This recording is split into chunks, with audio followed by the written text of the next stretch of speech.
not national lockdown yet at this point, and the government said they encourage or have order to close down stadium, boxing stadium, restaurant, all the public activity, and told us to have less and less mobility.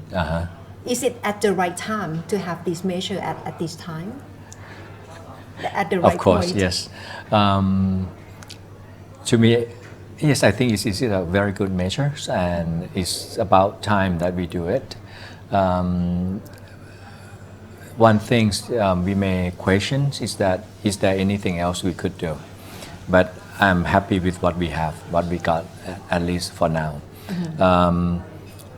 But all of this is the government measures. We ask for collaboration in so many different fronts. For example, one of the measures that we ask is that can the workers within Bangkok, any occupation, private or public, could we start our work at different hours? So at the moment, most of our work hour, office hour, start from 8:30 or 9 o'clock until about 4:30 to 5 p.m. Could we start from 6 and end the day at about 2 or 3 p.m.? Or some may start from our office hour from 12 p.m. until about 8 p.m. Do you mean government sector or every public and private sector? Public and private. To try to make different time slots of working hours. Yes. And how does this will help? It will spread the people. Instead of having just rush hour of just about 1 or 2 hours, everybody is going to public transportation, go to SkyTrain or to underground train. You see that during the rush hour, our public transportation is so crowded. And that's the risk. That's the risk situation. Right. So it is not just the government measures that will help our countries. It is everybody collaboration that will help the countries. Now we have to start to think of what we can do to help the situation. Yes. Not just what the government would do. So it means that private sector can announce independently to try to have different shift of their employees. Yes, or even work from home. Yes. Yes. For example, if we could reduce the workforce who have to go out every day to work down by 10, 20, 30% or even 50, 60%, that would be great. Not just for the private, but also for the public sectors. Yes. In the government sector, there are so many things that we can work from home. If we can do that, we will reduce the number of people going out from home. So that is what we call social distancing. That would be good for the situation at the moment. Yes. So it's like how we sit at the moment. We try to keep distance as well. Is this enough for social distancing in normal situations? Generally, just about 1 or 2 meters, that would be okay. Right. So the government is trying to what I would say to build the environment that we can live within this environment safely. But everybody else have to do their part as well, not just what the government can do. As of now, it seems the cluster of the infected case are in Bangkok. So what do you like to tell people in Bangkok? What should we do and how to protect ourselves?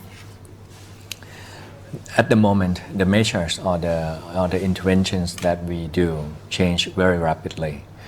One thing that I would ask the Bangkokians to do is that they should follow the situation closely from the reliable source. Instead of looking at the social media that share something that is not true. They should check the situation very well. By checking the situation, they should know what is their risk today and how they can adjust those risks. Number 2, they should also follow the recommendation from the government of what they should do, what they should not do. And then the third, the most important things probably, they should learn the most important things. That is, learn what they should do and what they should not do and bring that into their life and practice that. And so that they can, if they are not getting infected yet, so they can prevent not just themselves but also their family members of getting infection. So what they should do, wash the hands. Okay. Yeah.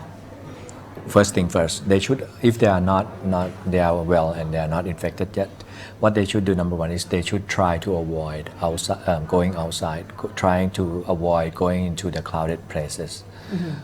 If they cannot avoid that, they should avoid anybody who cough, or sneezing. Stay away 1 meters or 2 meters. Number three, if they cannot avoid those situations, they should wear cloth mask. That's good enough. If they don't have to worry about the surgical mask. If they can get a hand on the cloth mask, that's good enough. Then they should wash their hand as frequent as they can, and avoid bringing their hand in to touch their face, eyes, nose, or mouth. You said you've been through many challenges, this kind of tough situation, fighting against epidemic, from H1N1, from the flu, MERS, SARS, and until this one, COVID-19. Is this one the toughest? Yes. From your experience? Yes. When I was younger, I was like my first experience was SARS. During that time, our work is just 2002, 2003. We have about 10 plus or minus. That's our cases, and it doesn't take long before we contain it. MERS, we have 3 cases of MERS, but every case we were able to contain it. Even influenza, I was still very young and don't have to take that much responsibilities, so it's fine. Although it's stressed a little bit, but fine. But now my decision may affect 60 million people, so I have to be careful with those decisions. Yes, but we all shouldn't be disheartened, do we? And we can look at the bright side from South Korea, from China, and what can we learn from them in order to contain the outbreak? There is one good thing about this kind of communicable diseases, and every day we can have hope. Let's give one good example.